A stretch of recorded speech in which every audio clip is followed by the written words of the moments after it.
Herzlich willkommen. Alle sind da. Achso, ja, herzlich willkommen zur 11. Ausgabe von Engel im Haus.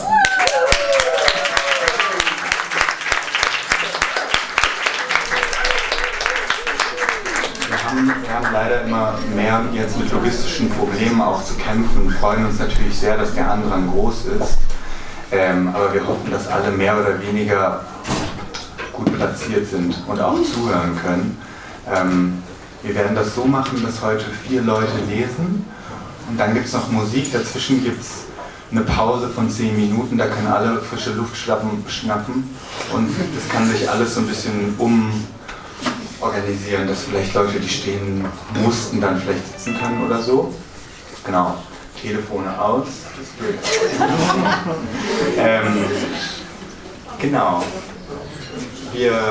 Wer sagt jetzt was? Du fängst ja eigentlich an, ne? Okay, dann sage ich erstmal Hallo nochmal an alle und außerdem freue ich mich sehr, dass es zu begrüßen unser neues Objekt, was Teil dieser Lesereihe ist. Eigentlich sollte das auf der Bühne stehen, aber dafür ist jetzt nicht mehr der Platz, um das auf die Bühne zu bringen quasi. Wir machen ja mal diese Postkarten, die man sich nehmen kann. Und als neue Präsentationsform gibt es jetzt diesen neuen Postkartenständer. Da können dann alle in der Pause und nach der Lesung sich die Dinge anschauen und das mitnehmen, was ihnen gefällt. Genau, wir haben 4, also es gibt noch die Karten von den letzten Malen und haben wir aber 4 neue, oder? Genau, es gibt sehr viel zu entdecken. Ja. Eine aus Wien, eine aus Rom, 2 aus LA. Eine aus Offenbach und eine Spezialkarte. 5. Nee, genau, ja, die Spezialkarte aus Wien. Aber die ist nicht die regelmäßige Postversion, sondern eine Spezialkarte. Die Spezialkarte von Paula Luigel. Genau. Es gibt heute 4 Lesende. Als erstes liest heute ZACK DARSEE.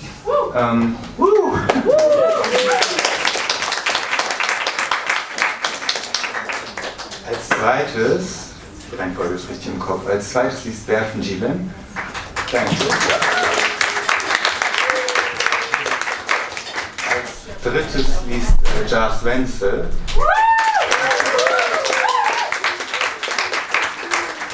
Und als viertes liest HENGST. Und dann nach der 10-minütigen Pause gibt es ein Konzert von Live. Und wer hätte es gedacht, sie spielen live hier. Genau, also bleibt auf jeden Fall alle bis zum Ende dran. Ja, bevor wir anfangen, noch 2 Dinge. Es wäre toll, die Türe geschlossen zu halten. Wir machen hier Nichtraucher während der Veranstaltung. Nach der Veranstaltung dürfen alle auch wieder rauchen und so. Und sonst macht ihr das bitte in der Pause. Und wir freuen uns sehr, wenn ihr vielleicht noch diese Kerzen vor euch entzünden könntet. Falls das möglich ist. Vielleicht erst die anderen runterbrennen lassen? Ja, wie auch. Genau. Aber noch weniger Und dann fangen wir an, oder? Genau, wir fangen an mit ZACK DARSEE. ZACK DARSEE was born about noon. I do this in English now because ZACK will be reading in English. ZACK DARSEE was born about noon on a Tuesday. To this day, he writes about sex, corporations and hospitals. And he will be reading about hospitals too today. And told us that it's gonna be boring, but also you said something else, but maybe you can let us know. You had another nice adjective. But the stage is yours. We will try to find a place to. Yeah, please welcome ZACK DARSEE to the stage.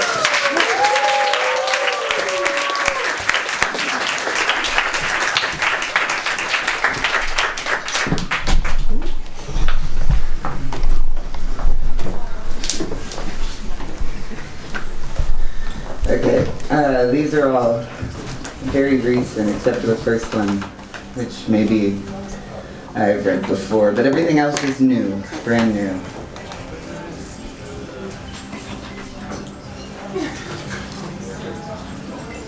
Flowers.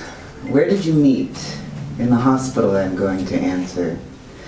I was smoking a blue flower and you were lying prostrate on the bench in the sun. What are you doing? I asked. Your eyes are closed.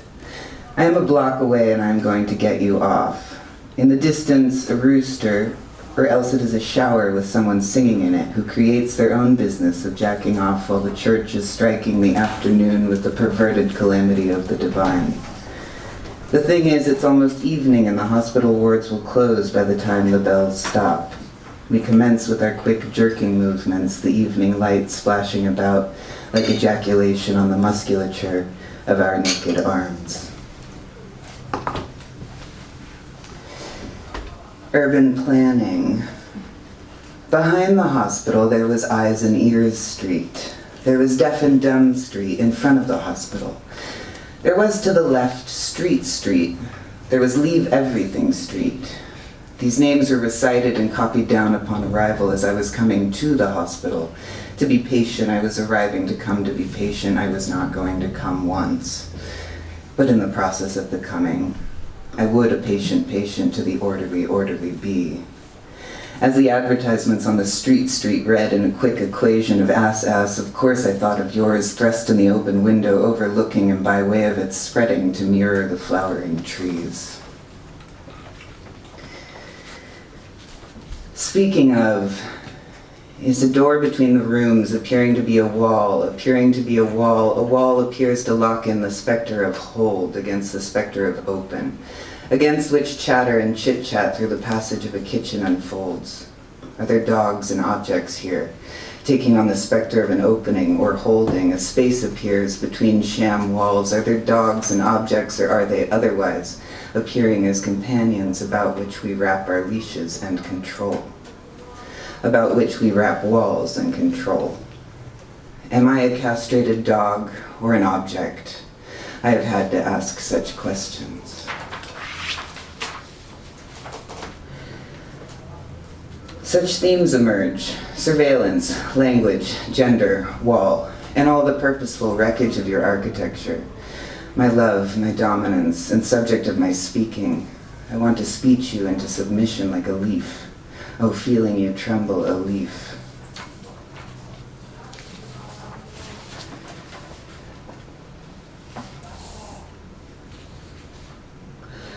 What is ugly about me?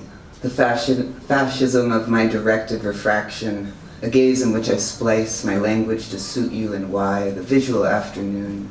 But sitting backwards in the room with a mirror between us, I can see the next one arrive by the shadows under the closed door. And this anonymity soothes me, as well as destroys me, as well as the shine on your little eyeglasses that strikes a bright hole in the glass. For this hour is mine. Outside there is a rainstorm that eviscerates the mind, and the vision of a leaf, punished by the rain into detachment, falling from chestnut trees, falls somewhere in the mirror, holding your legs, slit open now. You put your hand momentarily between them as if to shield or catch it, as if you see me, our hands like chestnut leaves hanging, a leaf in your hand hanging together, my eyes straight through the passage of the mirror, my eyes reaching inside you, my eyes ugly, fascistic or face-like, directed, wanting to mine you. The thunder is my eyes contained, and the walls are a delusion, every apartment an illusion, the rain so many leaps, the characteristic shouting of a storm, and then when it breaks, my eyes swim inside you, blind to find the sphincter of your unfolding, which resembles a sphere, a word, all it resembles an illustration now, wet and sliding. What is ugly about this? What is ugly indeed? I circled the tower. I was a phantom. I was impotent in my proportions. That's what I knew, that's what they told me. I counted my steps. I had no sense of passage. Now and then the floor was made of bricks. Now and then I came upon horizontal doors, their ornamental hinges transfixed to the bricks. I was also fixed in the forgery, which I now passed, the forgery. That's how I knew who I was, a forged phantom circling a tower. White outfits passed me. I felt dizzy for the sense of an opening that repeated. I felt dizzy for the sense of an opening that repeated. I felt dizzy for the sense of an opening, as a door without its hinges feels dizzy, as the legs in their stirrups were dizzy, as the legs, syringes, dizzy for the sense of an opening. I cried, I circled, I was looking for the hooks from which I might have hung or fled or climbed. I was but a bedsheet in the wind, that is, I pretended to be one. It's hard to read when I'm sitting down there.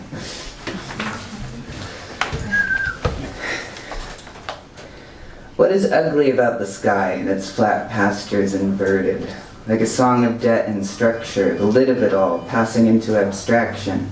The second you look at it, the observation seconded, split into seconds. The doubling of desire is the same as the destruction of it. I split into clones when you observe me. Each one of my souls goes walking around the apiary. The bees did what they did, while one of my souls watched.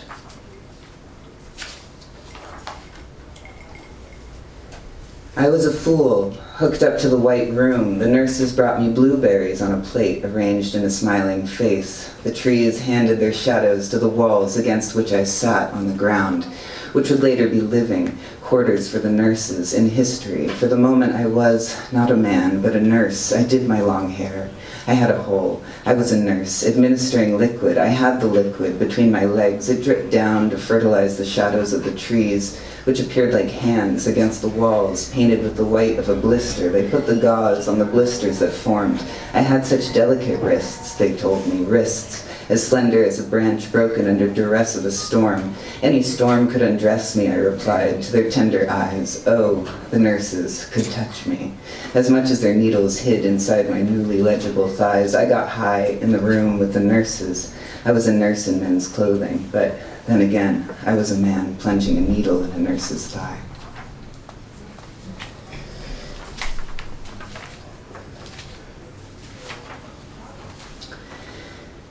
To be a fool in a time of pornography is a gender under duress, a dressing of a horse in a syllabic content, a moth addressing a passage like a postcard with its endoscopic fluttering down a corridor or an esophagus, a disturbance like the winds or the wind whistling through the body channel pumped through its passageways where I play the tuba in the hallways for the purpose of the sound of the body to appear, to be a clown or a witness or a member of the body's jury, to be a doctor in an opera box witnessing the instruments, to flutter them in as yet unknown, to see the shimmer of their vanishment within the cavity.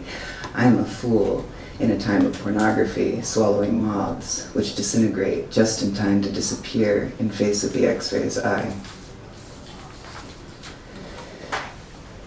To be a moth in the tower, a fluttering in the esophagus, a glitch in the endoscope, unsticking its wings from the walls, sticky with history, that is, the digested, the diagnosed. The pin is in the name, and I hold that name. I take it to the pharmacist from whom I get my pills, who holds up a mirror so that I may watch myself swallow, so that I watch myself swallow. And when I watch myself swallow, I become a swallow, swallowing a moth. Down the gallows I go, tall as a tower or a thigh. Is a moth a transsexual?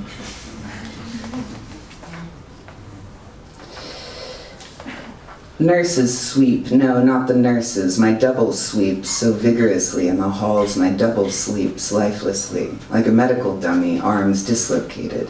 Spread throughout the corridor, the hall sleeps like a watcher. Its big walls dislocate the hour. Nurses sleep in closets I have entered, bidden as I was, bitten by the tower. My double flinches, a shoulder slams into the bricks. This happens soundlessly without an echo. That is, the echo of an echo is not louder than itself, or maybe is. The echo and the echo collaborate, corroborate the heist. It is a heist of sound that makes a noise into a double. The double walks behind me without any legs.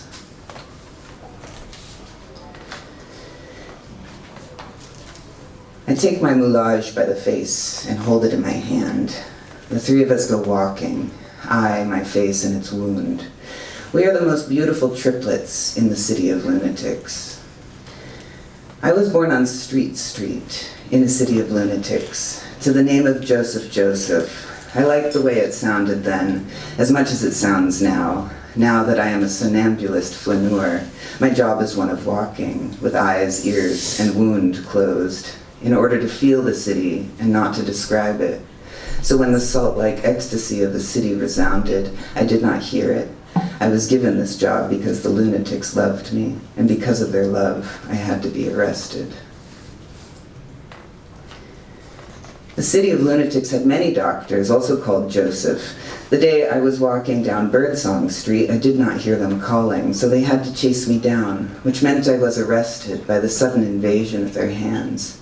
They seemed to shout, but I didn't hear them. They seemed to gesticulate, but I couldn't see them, and handed me a very precious moulage, intricately welded. I believe that they did this so that they could differentiate my name by the doubling of my visage, which had been in books about physiognomy because of its symmetry. They looped wounds around my hands like bracelets. I carry them with me now. Sometimes I crack my face against the walls. I walk long because my legs are fast. I have historically run faster when I am singing, to the medical jingles of the emperor, to whom I owe the doubling of my name. One day my nose came off because of all this scraping and clattering. That is, the nose of my moulage came off with a very unordinary sound. I blinked in the bright spot where the wound appeared. For the first time since I was appointed the position, I opened my eyes and saw the place my nose had bonded to the wall beneath the street sign. Can you imagine? I and the wall babbled and fought until it gave me back my nose. I brought my nose to the Malur. The same guy who fixed up the city fixed me up too. I went back to walking. I did my job. I walked long and hard. I walked so long and hard my legs fell off, one by one. I kept walking, if you can call that walking. Okay, I have two more.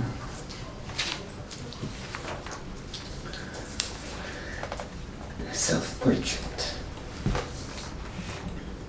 To write from within the hospital is to wife oneself. As to write from within the hospital is to name oneself Joseph. When I write on the walls of the hospital, I write Joseph, Joseph, Joseph, Joseph, until I'm doing pull-ups on the wall hooks. When I climb up the hooks to the rooftop and look over my city, I climb up to the rooftop terrace and look over my city. I am handed bottles of champagne as I hear the women singing. They sing the most beautiful songs, having been taught the melodies of monks, guided by their innate sense of a trap. But the hospital's hooks are the most beautiful hooks of all. One day I shall have some doubles made, take them as my lawfully wedded hands. Self-portrait. To fuck from within the possible is like swallowing one's own cock, as to fuck from within the possible is to autopsy a sink. When I fuck from inside the possible to the gurgle of a throat plunger, I fuck Joseph, Joseph, Joseph, Joseph until he pours caviar in the cadaver. When I open up the body and gaze into the super impossible, I poke the body's cavity and feel the super possible. When I pop the bottle of the stomach because it holds the generous wine, I ask the intern for a cup. The intern has learned the most beautiful techniques of decanting, guided by the chanting and proselytizing of his biceps. But Joseph's biceps are the most godly biceps of all. One day, I shall proselytize over the hospital's rooftop with biceps like Joseph, as I suction God's rod and drink the electric wine. Self-portrait. To swallow the tower is to castrate oneself, as to fuck the hospital is to lubricate a hole with tears. When I cry inside the surgery to the heavenly smoke of a cauterizer, I cry Joseph, Joseph, Joseph, Joseph until the duct burns shut. When I tear the hole and lose sight of myself, I tear the hole again and gain myself. When I hear the flutes of the fools and drink the formaldehyde, the nurse appears with a golden wig. She knows the most seductive sequences of stretching and my soft spot for hiding in an animal hide. True to the beast, I'm allowed to shit in the canal. One day the smell shall be waterboarded, and I will dream the dream of a nurse in men's clothing. Thank you.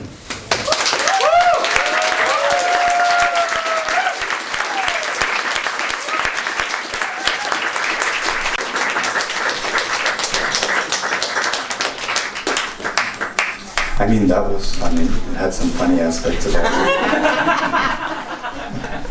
Thank you. Ich mache jetzt einfach weiter, weil das sonst hier so schwierig ist mit der ganzen Bewegung. Was aber sehr wichtig wäre, ist, dass ihr Platz macht für BERFIN.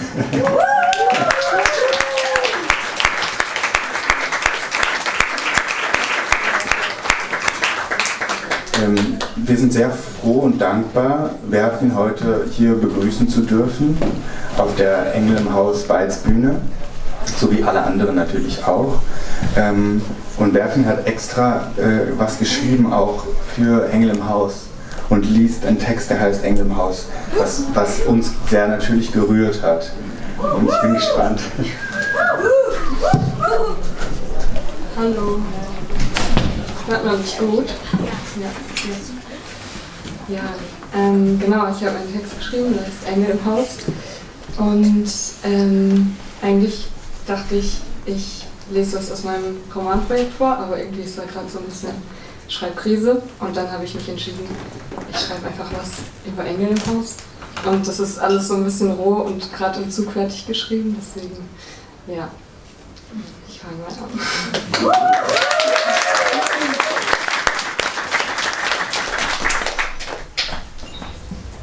Angels don't visit homes with statues in it, sagt Karim.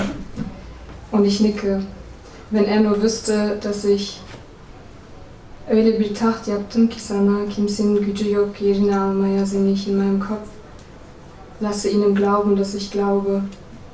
In meinem Haus leben schon lange keine Engel mehr. Viele Statuen habe ich gebaut, würde ich ihm gerne sagen. Und ich schaffe es nicht.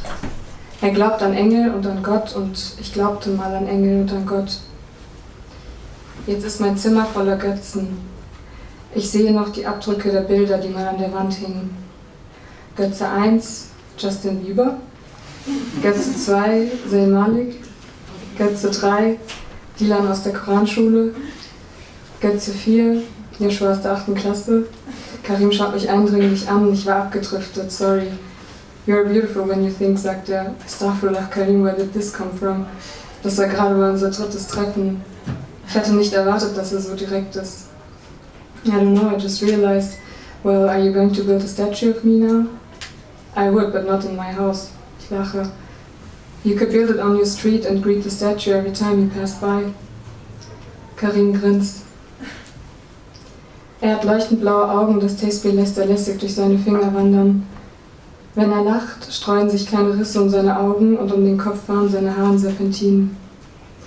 Ich mag ihn, aber wieso denke ich an meine Ex, wenn ich ihn anschaue? Nach der Trennung ist sie zu einem Götzen geworden. Ihr Foto habe ich vor kurzem erst abgehängt. Die Leere war so laut, ich musste etwas darüber hängen. Hing das Tespih an die Wand, provisorisch, habe nach einem neuen Götzen gesucht. You know, I remember one time when I was a teenager, my grandpa came to visit and he stayed a bit longer, so he wanted to cover up every image with a human on it. That was so funny because my mom hung up a lot of pictures, so in the end our kitchen and living room were full of cloths on the wall. Karim lacht. Yes, some people just take everything very serious. But I think the saying from the prophet does not apply for all angels, right? I think there are still angels in the house, but not the good ones. They don't come in because of the pictures. You mean bad angels like jinns? No, jinns are not angels, that's the difference between them. Jinns have a free will, they can believe or not. Angels instead, they just follow the rules of Allah. Das letzte Mal, dass ich über sowas nachgedacht habe, ist schon lange her. I remember in Quran school they told us that jinns live in mirrors, which is very interesting because it shows you an exact image of yourself, but at the same time it can hide something. That's interesting but superstition, entgegnet Karim. Ich habe lange nicht mehr an Nenne gedacht, aber wenn es um Religion geht, komme ich nicht um sie herum. Ich an ihre Hand, die meine fest umschlossen hielt, keine Widerrede zuließ. Sie lief schnell und ich versuchte, ihrem Tempo standzuhalten. Angekommen, etwas aus der Puste, setzte sie mich vor der großen Metalltür der Hinterhofmoschee ab. Ich konnte in ihrem Gesicht sehen, dass sie glücklich war. Glücklich darüber, dass ich jetzt ein ganzes Wochenende mit Koranrezitation verbringen würde. Ich war glücklich, weil ich durch den schmalen Spalt der offenen Tür schon die roten Converse von Dylan im Schulregal sah. Ich verabschiedete mich schnell von ihr. Ihre dünnen Lippen formten sich zu einem kleinen Fischmund, um mir einen trockenen Kuss zu geben, die Falten über ihren Lippen wie dünne Flussabzweigungen. Auf der Nenne-Lippenlandkarte wuchsen feine Härchen wie Wasserpflanzen, die aus dem Fluss ragten. Wie ein Fisch an Land versuchte ich, ihren trockenen Kuss auszuweichen, die Falten glätteten sich wieder.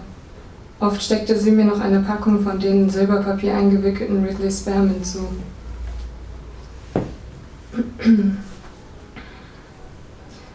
Yes, I think they told us a lot of weird stuff there. Ich mache eine abwinkende Handbewegung. Ich lasse es ruhen. Karim lässt es auch ruhen. Ich frage mich, ob er Götzenpotenzial hat. Öyle bir taht yaptım ki sana kimsenin gücü yok yerini almaya so mich diesmal laut. You know, I speak a little bit of Turkish, but I didn't understand. It's a song from one of my favorite Turkish artists. He sings, I built such a throne for you, nobody can take your place. Maybe that's a very Turkish way to love. Wir lachen. Did you ever live in Turkey, fragt Karim? No, just holidays and visiting the family. Das letzte Mal hatte ich Nennes Grab vor 4 Jahren besucht. Ich nahm es mir jedes Jahr vor, aber irgendwas hielt mich davon ab. Es war ein kleiner Familienfriedhof neben der Moschee am grünen Hang. Es lebten kaum mehr Leute in dem Bergdorf, das man schwer erreichen konnte. Alle waren entweder in die Stadt gezogen oder, wenn sie konnten, noch weiter weg ins Ausland. Der hatte mal gesagt, dass mittlerweile mehr Kühe als Menschen in Köln leben. Do you go there often? Fragt Karim, als hätte er meine Gedanken gehört. I didn't go for a long time. Why? I was thinking about that. Actually, I don't know. I think I'm afraid to see the grave of my grandmother. You didn't see it before? I did, but it was hard. I understand. You know, some people don't have graves. That's the beautiful side of death. That you have a place to come to peace. If your grave doesn't have statues in it. Als ich das letzte Mal vor dem Grab stand, tropften die Tränen auf die gefliederten Blätter des Adlerfahns, der sich über alle Gräber ausgebreitet hatte. Ich versuchte durch die Tränenschicht den Schriftzug auf dem Grab zu lesen. Luna Fatiha, ihr Name und ein Gebet auf Arabisch. Und darunter noch ein Name, den ich nicht kannte. Ich blinzelte mir die Tränen aus den Augen.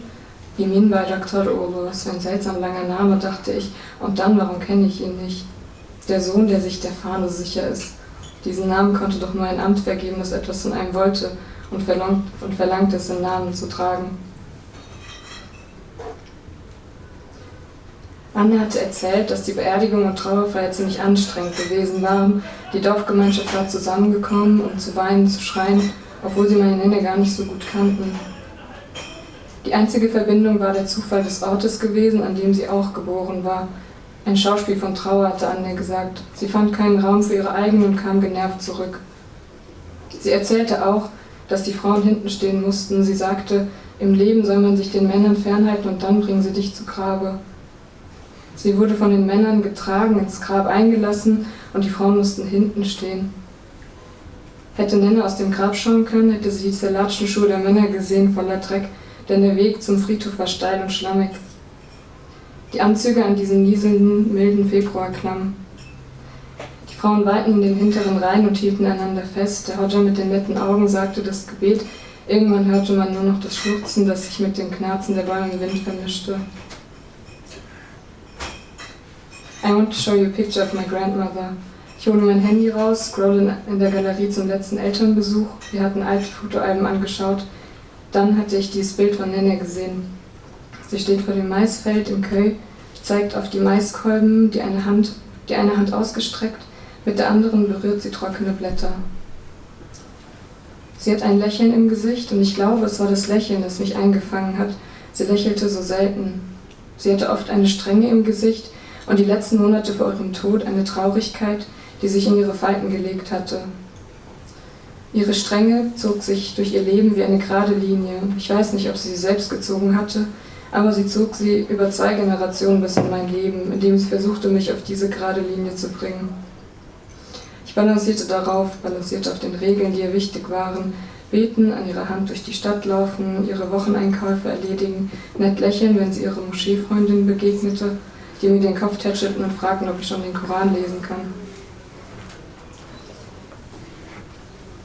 Karim hatte ein leichtes Lächeln im Gesicht. That's a beautiful memory. Sein Lächeln wurde etwas blasser. I was thinking of my grandfather. He always sat on our balcony reciting the Quran. I saw his back. He was sitting with his face towards the sea, his eyes closed, leaning his body forth and back, mumbling the Surah Al-Kahf. It was his favorite surah. He always used to tell me about this one ayat which says that God is as close to you as your, I don't know what Savine called in English, Habli Waridi, that one at your neck.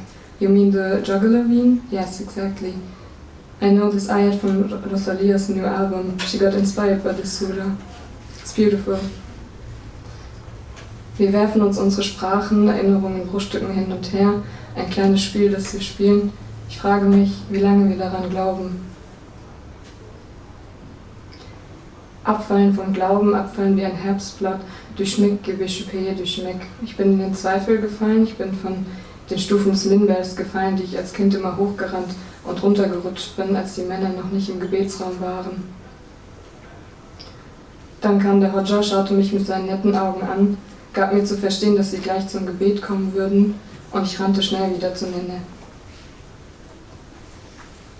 Vielleicht bin ich nicht abgefallen, sondern vom Glauben abgerutscht, so wie mit dem Po die Teppichstufen runterzurutschen. Seitdem sind die Flügelschläge der Engel leiser geworden.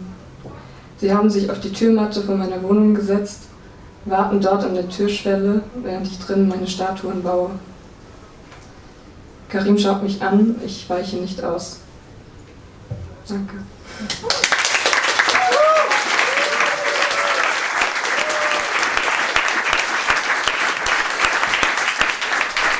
Schon da bist, halte ich sehr kurz. Du wolltest ja auch noch selber was sagen.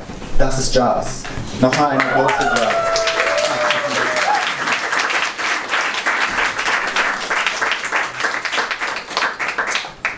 Jazz liest 2 Texte. Jazz liest ein Gedicht und eine Kurzgeschichte. Und zu dem Gedicht, was du zuerst liest, wolltest du auch noch ein paar Worte sagen. Und ich wünsche euch viel Spaß und dir auch beim Lesen. Danke, dass du da bist.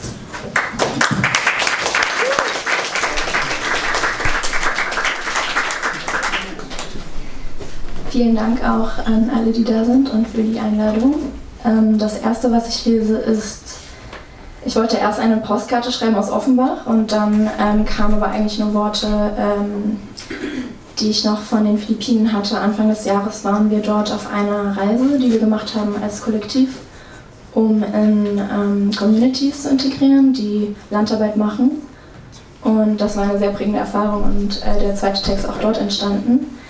Aber Ende April sind 19 Menschen bei einem Massaker ums Leben gekommen von des Militärs, des Staates und aufgrund von Landgrabbing. Also es geht eigentlich eher so darum, in diesem Gedicht ein bisschen diese Gedanken, glaube ich, zu teilen. Ich habe das auf dem Handy.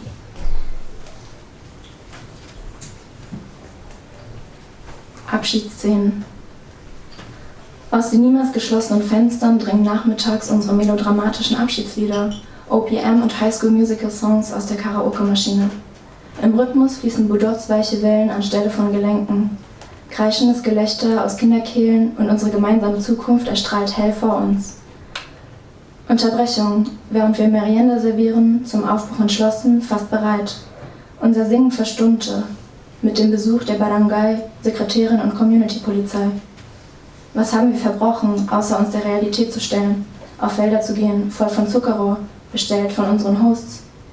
Wie weit gehen wir aufs Auberginenfeld, vom Wald versteckt, am Flusslauf entlang?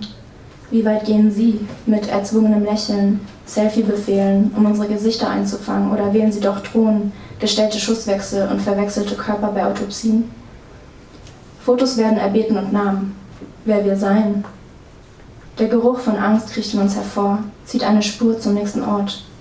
Lauern und Informationen sammeln, die uns der Busch zuträgt. Davon, dass unsere Ankunft schon längst die Runde gemacht hat. Das Militär kam nicht durch zu uns und doch, unsere Freunde haben wir schon verloren. And the next piece is in English. It's part of this collection of 3 short stories. Came out last Friday, so it's very new. And it's called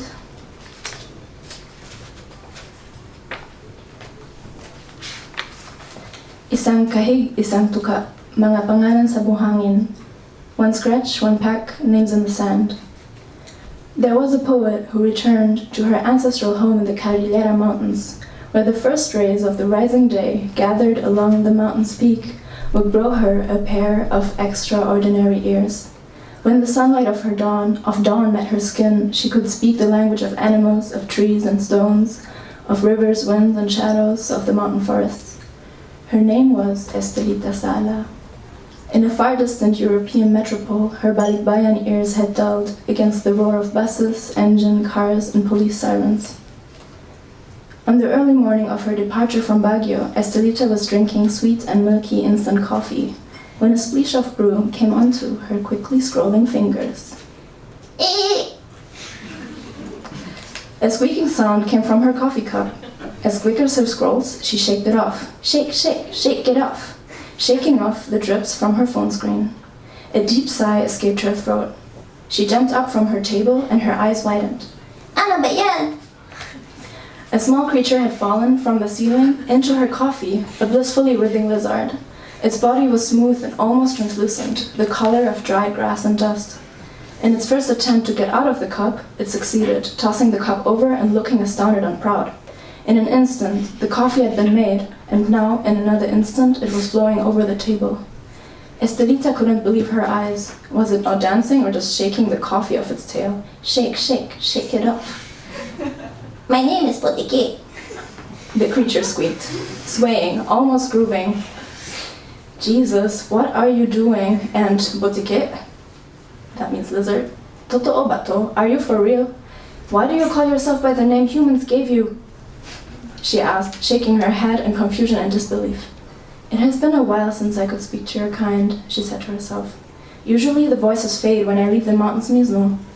Estelita murmured to herself and lost her train of thought. She knew that the bus would depart at 5:30 a.m., and she now really needed to hurry.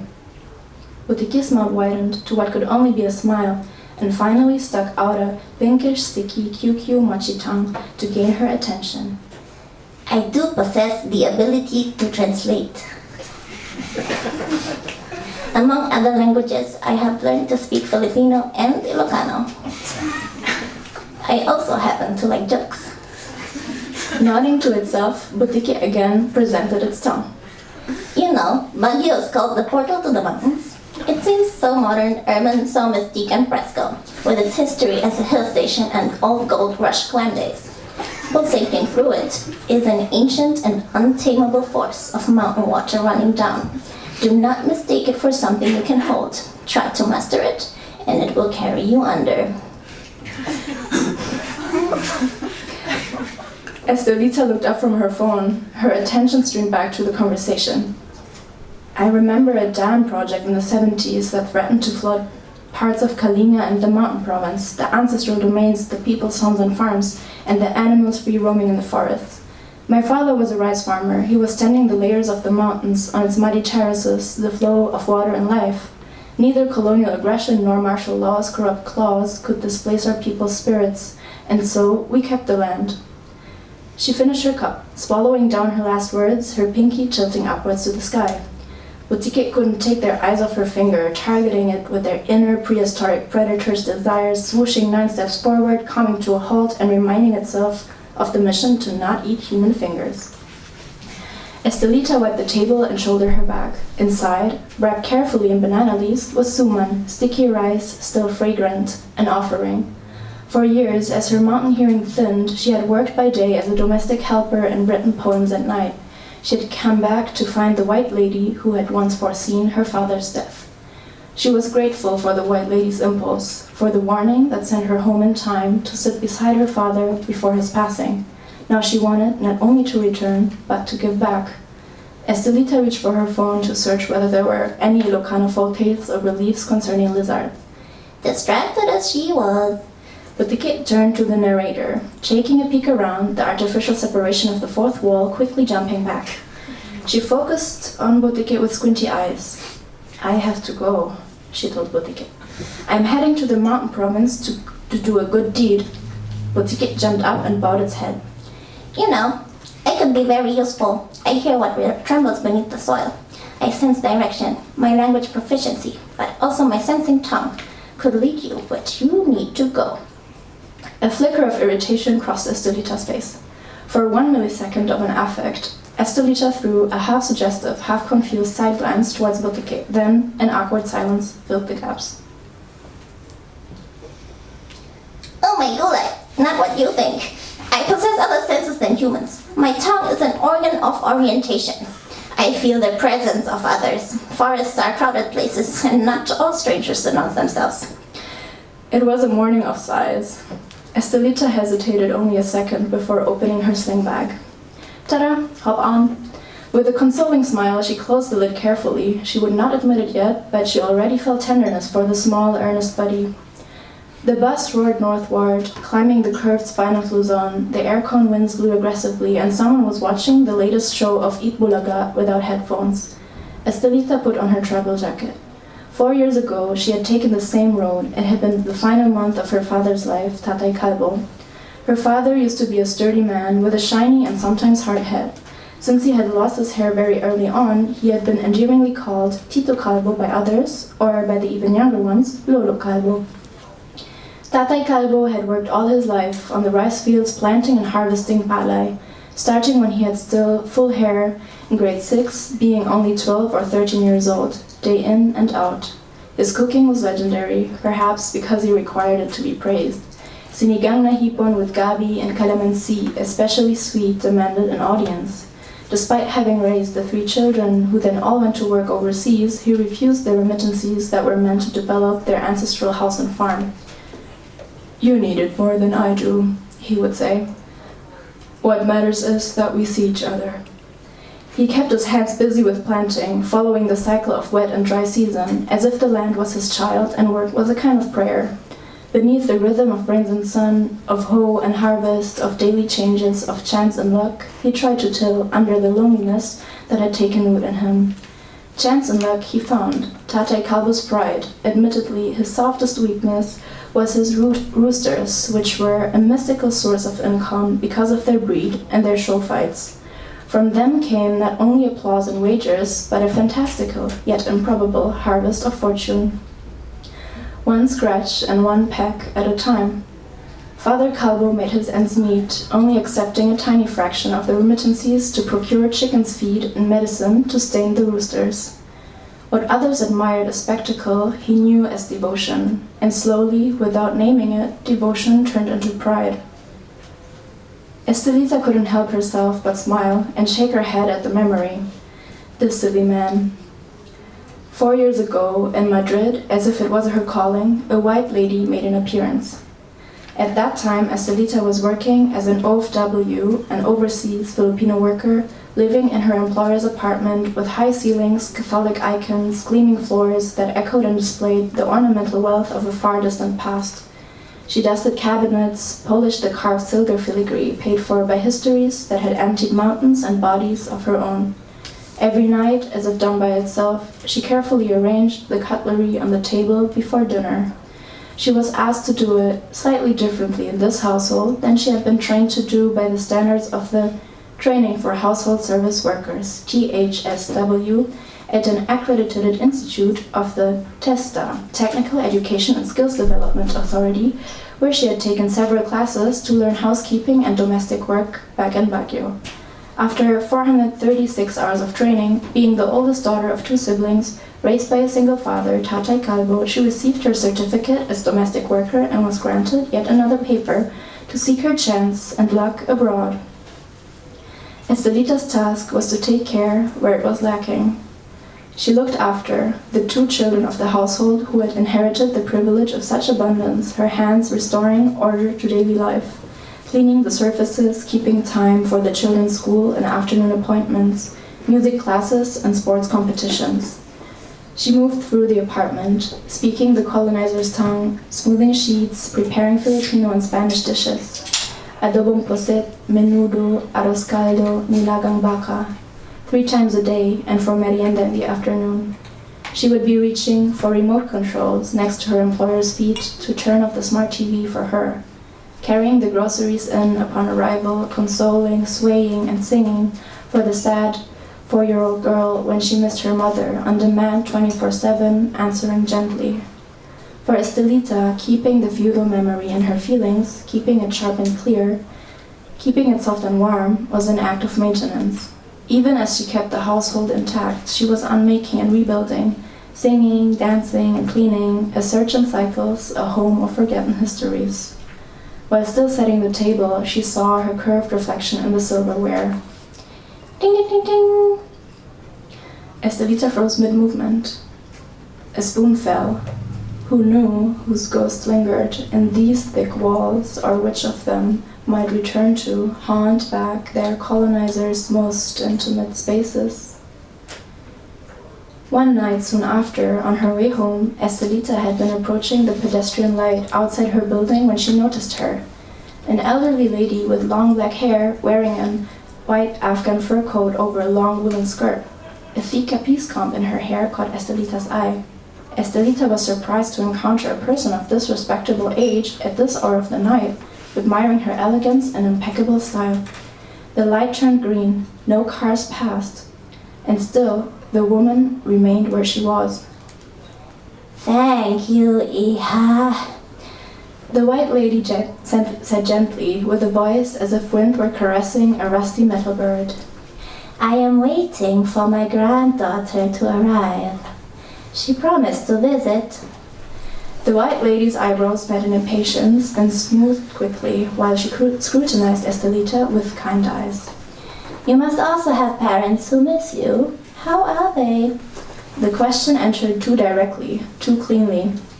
Estelita answered. She spoke of Tate Calvo alone in the mountain farm, of the roosters, goats, dogs, cats, and one carabao, of her father's songs failing, of his pride refusing money, of children scattered overseas. The white lady listened. "In which grade are the chickens now?" she asked softly. "They grow up so fast." Estelita laughed despite herself, and it was in that laugh, in the brief warmth of memory, the white lady removed the capiz comb and placed it into Estelita's hand. Touch moved from body to memory to perception, and the vision opened. 3 roosters in a fight, one after the other, stepping out of their plight, each brother from another mother. Under roaring applause, they draw in aspirations, fluffing up a pause, shaking up sensations. A fiery, cheering crowd, feeding hopes, making bets, their feet champing at the bit. The MC cheers, "This will be lit! May the most agitated voice filled with who got win. 3 roasters enter the sandy ring because the struggle is to sing." And if you want to know how this short story continues or unfolds, it's a work in progress.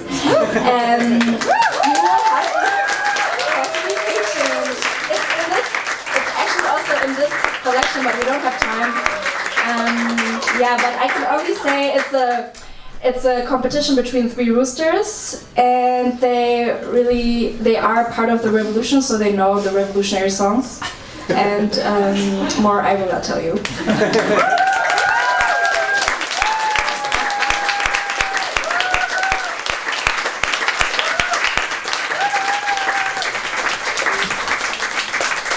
Vielen Dank. Als nächstes darf ich ankündigen, HENGST, die gerade kommt, bitte Platz machen. Mit dem Glockenspiel in Kombination liest für uns heute Gedichte und einen längeren Text, der heißt Unfollowing. Ist aber gar nicht auf Englisch, obwohl wir heute viel Englisch haben, ist alles deutsche Sprache. Viel Spaß.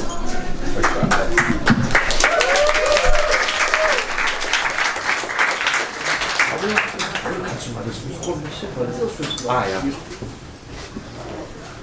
Ich glaube, der Stelle auch so.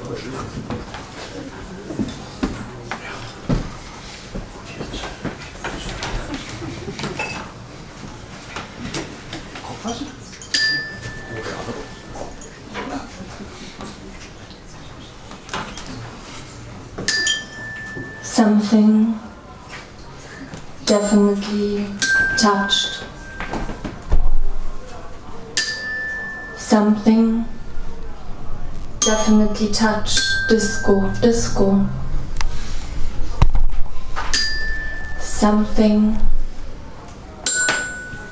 turned around and around. Something definitely touched.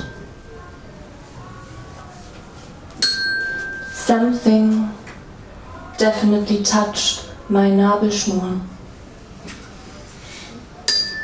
Something definitely touched my Ladekabel.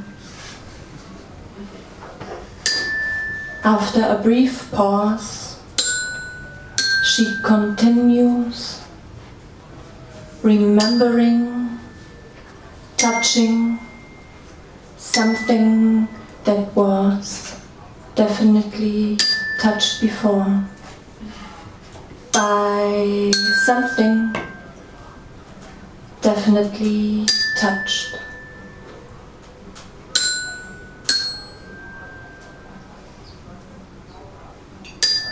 Something definitely touched. Disco, disco.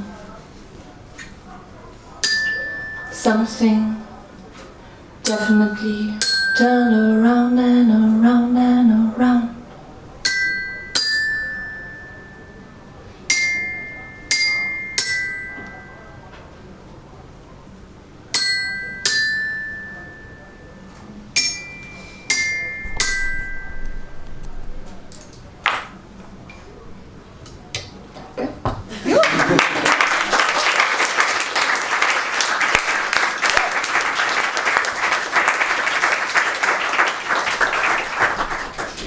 Ja, das war das.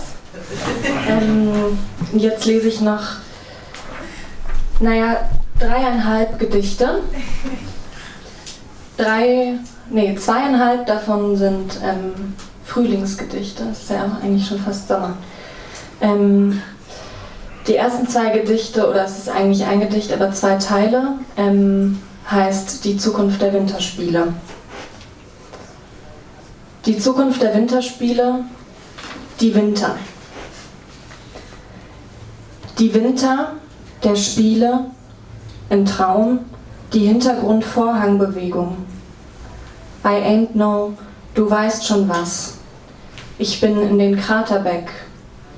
Mondsommerspiele, extra verpasst, deswegen leg die Pompoms weg. Es ist nicht die Zeit für sowas. Wintersport bleibt lamettafrei. Die Zukunft der Winterspiele, der Spiele. Du und ich bezahlen ein Jahr mit Bewegung. Und ich schreibe nicht, es schneit. Ich schreibe nicht über die maximale visuelle Wirkung von Neuschnee. Die ganze scheiß Zeit schneit es maximal wirkungsvoll in die Live-Übertragung. Caroline No, der Frühling kommt, mein muttergebundener Antikrokus, meine Kornblumenmilch gestillte Warmblutzucht. Es ist vorbei. Ein Mann musste gehen, ein Snowboard ist angebrochen.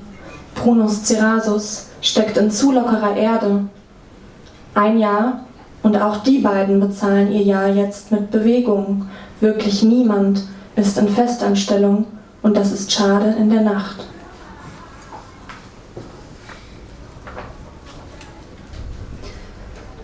Es ist nicht meine Schuld, ist eine Blume. Alle verklagen auf Schadensersatz, wenn die Bearbeitung in die Maienzeit rüber wächst und offen bleibt, mittags. Halte ich und schließe ich mich noch einer anderen Beobachtung an. Alle Lebenssüchte werden im Frühling nur einen Kühlschranksprung entfernt sein. Man wird endlich auf den Knien und Händen landen und denken, yippie yeah yeah yeah, anything that lands really does live.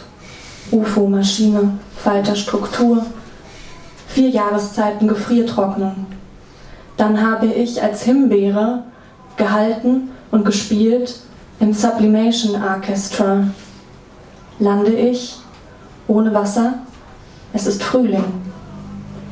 Ich will wieder nach Hause, unter die Tasten, Ebbes gesammelte Gerichte lesen, Erbschen und Möhrchen, die Hunde von Nachbar Hans sehen. Ich sehe mich auch schon nicht sprechen, zu Hause, eine ganze Tagesschau lang. Zu Hause, ohne konkrete Explosion, hart, ohne konkreten Bob. Ausziehen, ohne konkrete Trennung. Tauen, ohne konkreten Damm. Waschen, konkret waschen. Mein Zuhause ist ein schwerer Ast im Schwingsystem.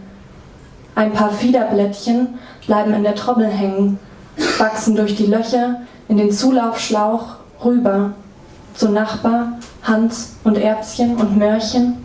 Aber es ist nicht meine Schuld, ist eine Blume und ich habe einen Zweitschlüssel zum Gießen. Könnt ihr noch? Das ist das letzte Gedicht, das heißt The Unfollowing oder Entfolgungsgedicht. Mach mal so. Ich gehe nicht zum Service Point. Ich gehe an Urban Jungle 2.0 vorbei.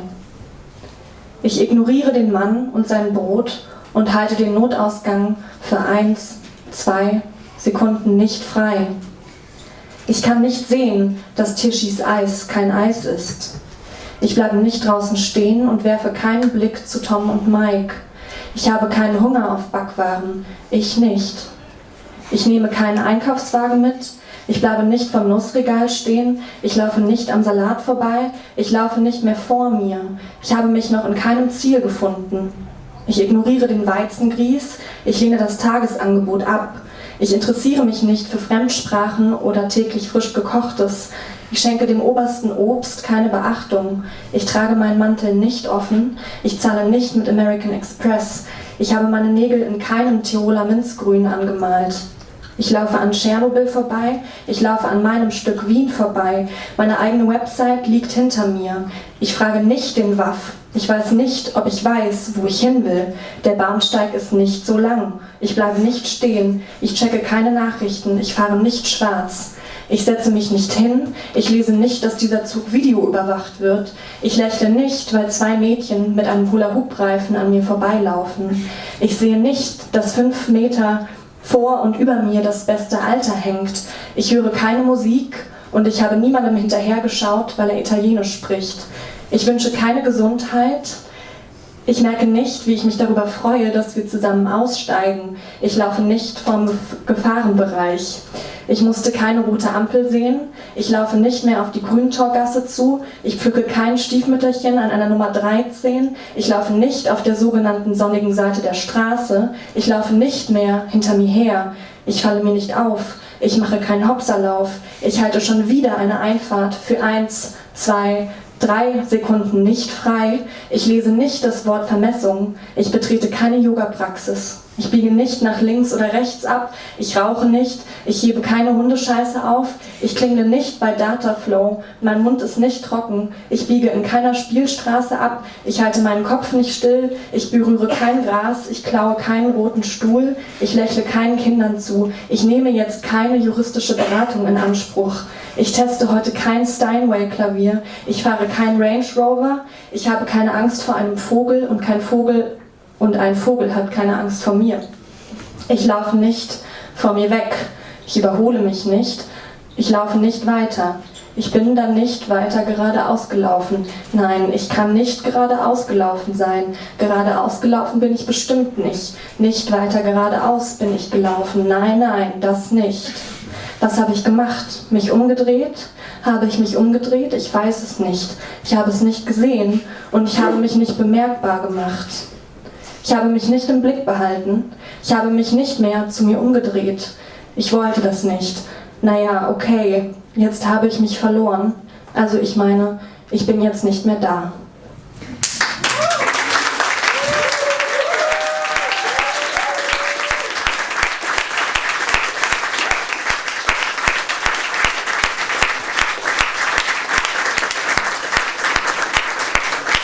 Wir lüften jetzt hier einmal richtig durch, würde ich sagen, und dann sehen wir uns in 10 Minuten bei Live.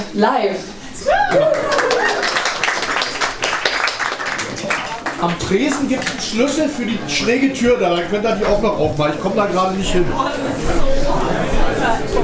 Herzlich willkommen zum kleinen zweiten Teil. Bevor ich die Band nochmal vorstelle, wollte ich kurz einmal erwähnen, dass wir Spenden sammeln. Einmal kurz bitte leise, danke. Und zwar, wir nehmen ja keinen Eintritt, wie ihr vielleicht schon gemerkt habt, aber wir haben jetzt angefangen, Spenden zu sammeln. Ja, und diese Spenden, die gehen nicht an uns, sondern die spenden wir. Und letztes Mal haben wir, das wollten wir auch noch verkünden, 200 € gesammelt und das an das Libanon Solidarity Collective gespendet. Also einmal Applaus. Und dieses Mal haben wir wieder einen Spendenzweck, den mir mein guter Freund Can empfohlen hat. Tür zu, danke. Und zwar geht es diesmal ans kurdische Rote Kreuz und da hinten, wo dieser Postkartenständer ist, wo ihr euch wie gesagt auch for free gerne alles mitnehmen könnt, was ihr wollt. Da oben ist so eine Spendenbox und es wäre sehr toll, wenn wir noch mehr als 200 € zusammenkriegen. Auch wenn 200 € natürlich schon ganz gut ist. Genau, also gerne spenden. Und habe ich noch was vergessen, Paul? Nee. Gut, das war's davon. Und jetzt kriegen wir Live-Musik von Live. Live hat, wann habt ihr euer Album rausgebracht? Vor einem Monat. Vor einem Monat hat Live ihr erstes Debütalbum rausgebracht. Und es ist euer zweites Konzert, aber das erste bei Engel im Haus. Und das ist was sehr Besonderes. Und ich wünsche euch ganz viel Spaß mit Live.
Rumors of your envy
1, 2, 3.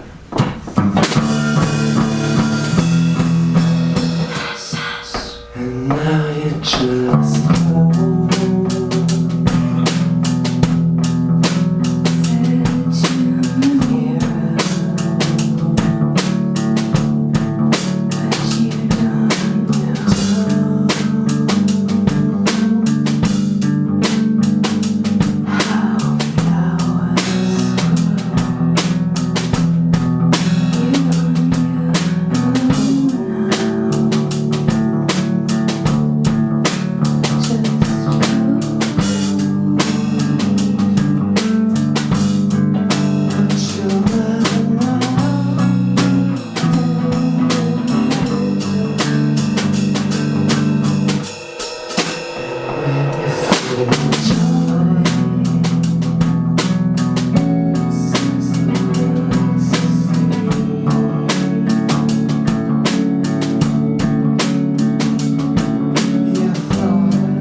Song.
an Ella und Paul und am Haus wird.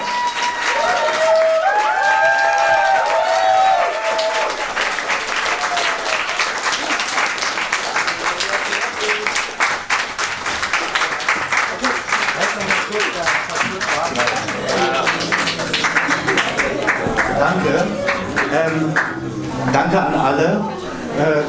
Wenn möglich, kommen noch mal alle kurz auf die Bühne, die heute auf der Bühne waren. Das finde ich irgendwie schön, das war letztes Mal auch so schön. Ich weiß nicht, ob das funktioniert. In der Zwischenzeit sage ich auf jeden Fall ZACK. Alle weg. Ja, maybe. ZACK ist weg. Ich sage auf jeden Fall nochmal Danke an Lena und Aaron für die immer wieder schöne Grafik.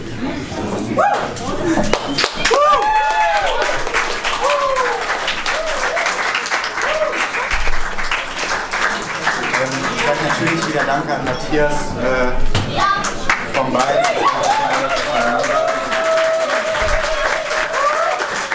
Es ist wirklich immer wieder sehr, sehr schön, dass wir machen in dieser gemütlichen, kuscheligen Runde.